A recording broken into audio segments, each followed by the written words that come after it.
Bonjour à tous, dans cette vidéo, je vais vous parler du stage d'installation pour les auto-entrepreneurs, le stage qu'on appelle SPI. Alors, qui doit le faire? Est-ce que ça concerne tous les auto-entrepreneurs? Est-ce que ça concerne uniquement les commerçants ou alors les artisans? Je vais vous dire ça dans cette vidéo. Vous m'avez beaucoup posé la question à travers les commentaires. Je comprends que vous ayez du mal à comprendre le concept, étant donné que moi aussi je cherche dans mon coin et j'ai beaucoup de problèmes à trouver des réponses. Ça fait partie des petites spécificités de l'administration française. Compliquer les choses, faire perdre du temps à ceux qui ont envie de se lancer, mais c'est pas grave, je vous donne toutes les réponses tout de suite et vous en saurez donc un tout petit peu plus à la fin de cette vidéo. Alors en fait, pourquoi, dans un premier temps, l'État a décidé de rendre un stage obligatoire à certains auto-entrepreneurs, parce que c'est pas tous les auto-entrepreneurs qui sont concernés, eh bien c'est pour les accompagner à la gestion en entreprise, c'est pour leur donner un certain nombre de compétences. L'idée, c'était de limiter ce nombre d'auto-entrepreneurs qui se crachent assez rapidement dans les semaines, voire les mois qui suivent la création de leur activité.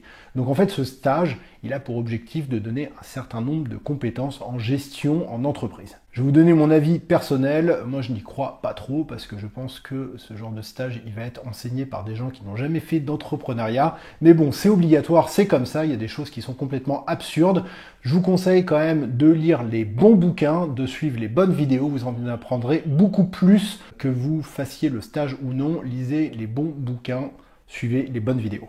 Par exemple, moi en ce moment, je suis en train de lire ce bouquin-là et c'est vraiment une pépite. Pour l'entrepreneuriat, vous allez apprendre plein de choses, créer des produits, faire du marketing, gérer vos finances. Ça, vraiment, je pense que ça vaut mieux qu'un stage. Bien évidemment, il y a la semaine des 4 heures, vous pouvez lire ce bouquin, c'est vraiment une tuerie. Bien évidemment, c'est pas totalement académique, mais ça va vous permettre de comprendre un certain nombre de choses dans l'efficacité dans le travail, dans la gestion également, et dans l'efficacité pour atteindre des objectifs.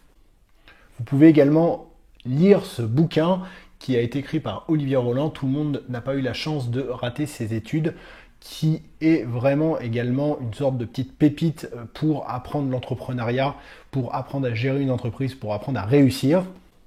Et enfin, un dernier petit conseil, il y a ce bouquin Le secret des entrepreneurs libres qui a été écrit par Sébastien Knight, qui donne vraiment des très très bons conseils pour réussir en tant qu'entrepreneur. C'est pas quelque chose qui s'apprend à l'école, c'est quelque chose qui s'apprend en faisant des tests, c'est quelque chose qui s'apprend sur le terrain.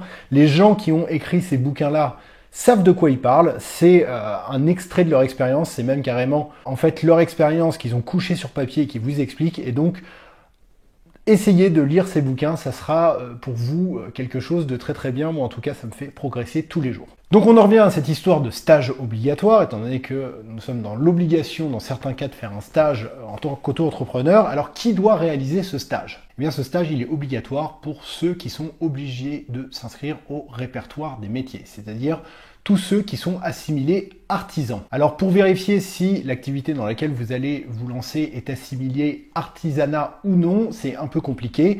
Justement là sur internet, moi je n'ai pas trouvé de réponse, mais ce que je vous conseille, c'est de prendre tout de suite votre téléphone et d'appeler soit le RSI auquel vous êtes affilié, soit d'appeler la chambre des métiers le plus proche de chez vous. Ils sont quand même relativement disponibles, ça va vous prendre 10 minutes et ils vont vous donner une réponse claire et précise. Il y a certaines activités commerciales qui ne sont pas assimilés artisans, il y en a d'autres qui sont assimilés artisans, c'est un peu bizarre, il n'y a pas vraiment de logique là-dedans. Alors ce qu'il faut savoir, c'est que si vous êtes titulaire d'un diplôme style Bac+3, vous êtes dispensé de cette formation.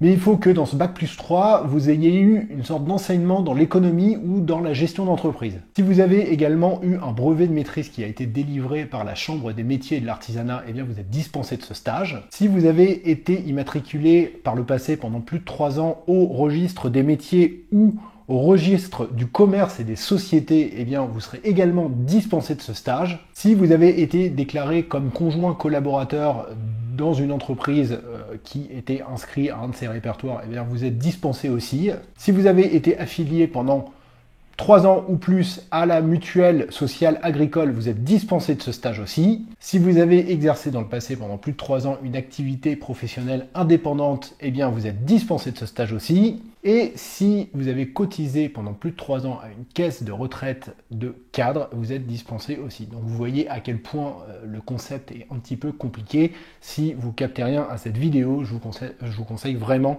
d'appeler la chambre de commerce dont vous dépendez. Ils vont vous répondre parce que là, comment faire simple alors qu'on peut faire compliqué, c'est vraiment un parfait exemple. Alors si vous êtes dans un de ces cas-là, il va falloir que vous écriviez une lettre pour demander une dispense de ce stage. Il va falloir que vous l'adressiez au président de la Chambre des métiers et de l'artisanat. Cette lettre, il faut que vous l'adressiez avec accusé de réception et la demande sera traitée dans un délai d'1 mois. Alors là, ça va vous faire rire. Dans cette lettre-là, il faut que vous donniez bien évidemment vos coordonnées, vos justificatifs qui justifient là de quoi je viens de vous parler. Mais également, il va falloir que vous joigniez un chèque de 25 euros. Un chèque de 25 euros à l'ordre de la Chambre des métiers et de l'artisanat. On encourage les gens à se lancer dans ce pays. Alors maintenant, je vais vous parler de l'inscription à ce stage. Si vous êtes concerné que vous devez faire ce stage, je vais vous dire comment vous inscrire. Alors l'inscription, elle se fait directement auprès de la Chambre des métiers et de l'artisanat de votre région.